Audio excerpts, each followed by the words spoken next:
Matthew chapter 5. Now when Jesus saw the crowds, he went up on a mountainside and sat down. His disciples came to him, and he began to teach them. He said, "Blessed are the poor in spirit, for theirs is the kingdom of heaven. Blessed are those who mourn, for they will be comforted. Blessed are the meek, for they will inherit the earth. Blessed are those who hunger and thirst for righteousness, for they will be filled. Blessed are the merciful, for they will be shown mercy. Blessed are the pure in heart, for they will see God. Blessed are the peacemakers, for they will be called children of God. Blessed are those who are persecuted because of righteousness, for theirs is the kingdom of heaven.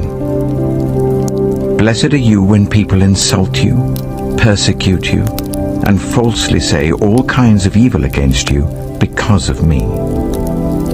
Rejoice and be glad, because great is your reward in heaven, for in the same way they persecuted the prophets who were before you.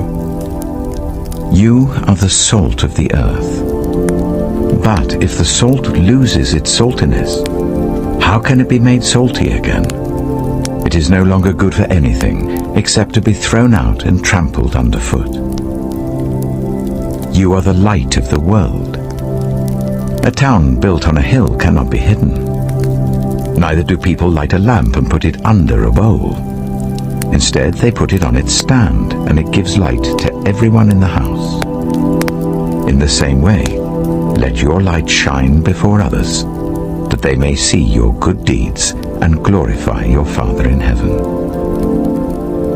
Do not think that I have come to abolish the law or the prophets. I have not come to abolish them, but to fulfill them. For truly I tell you, until heaven and earth disappear, not the smallest letter, not the least stroke of a pen will by any means disappear from the law until everything is accomplished. Therefore, anyone who sets aside one of the least of these commands and teaches others accordingly will be called least in the kingdom of heaven. But whoever practices and teaches these commands will be called great in the kingdom of heaven. For I tell you that unless your righteousness surpasses that of the Pharisees and the teachers of the law, you will certainly not enter the kingdom of heaven. You have heard that it was said to the people long ago, "You shall not murder, and anyone who murders will be subject to judgment." But I tell you that anyone who is angry with a brother or sister will be subject to judgment. Again, anyone who says to a brother or sister, "Raka," is answerable to the court, and anyone who says, "You fool," will be in danger of the fire of hell.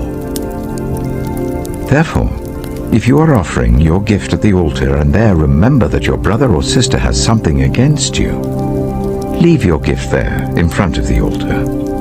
First, go and be reconciled to them. Then come and offer your gift. Settle matters quickly with your adversary who is taking you to court. Do it while you're still together on the way, or your adversary may hand you over to the judge, and the judge may hand you over to the officer, and you may be thrown into prison. Truly I tell you, you will not get out until you have paid the last penny. You have heard that it was said, "You shall not commit adultery." But I tell you that anyone who looks at a woman lustfully has already committed adultery with her in his heart. If your right eye causes you to stumble, gouge it out and throw it away. It is better for you to lose one part of your body than for your whole body to be thrown into hell. And if your right hand causes you to stumble, cut it off and throw it away. It is better for you to lose one part of your body than for your whole body to go into hell. It has been said, anyone who divorces his wife must give her a certificate of divorce.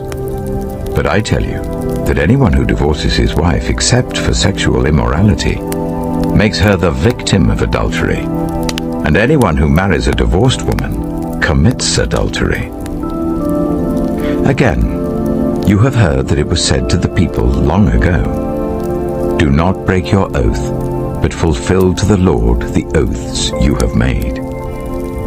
But I tell you, do not swear an oath at all, either by heaven, for it is God's throne, or by the earth, for it is his footstool, or by Jerusalem, for it is the city of the great King. And do not swear by your head, for you cannot make even one hair white or black. All you need to say is simply yes or no. Anything beyond this comes from the evil one. You have heard that it was said, "Eye for eye and tooth for tooth." But I tell you, do not resist an evil person. If anyone slaps you on the right cheek, turn to them the other cheek also. And if anyone wants to sue you and take your shirt, hand over your coat as well. If anyone forces you to go 1 mile, go with them 2 miles. Give to the one who asks you, and do not turn away from the one who wants to borrow from you. You have heard that it was said, "Love your neighbor and hate your enemy."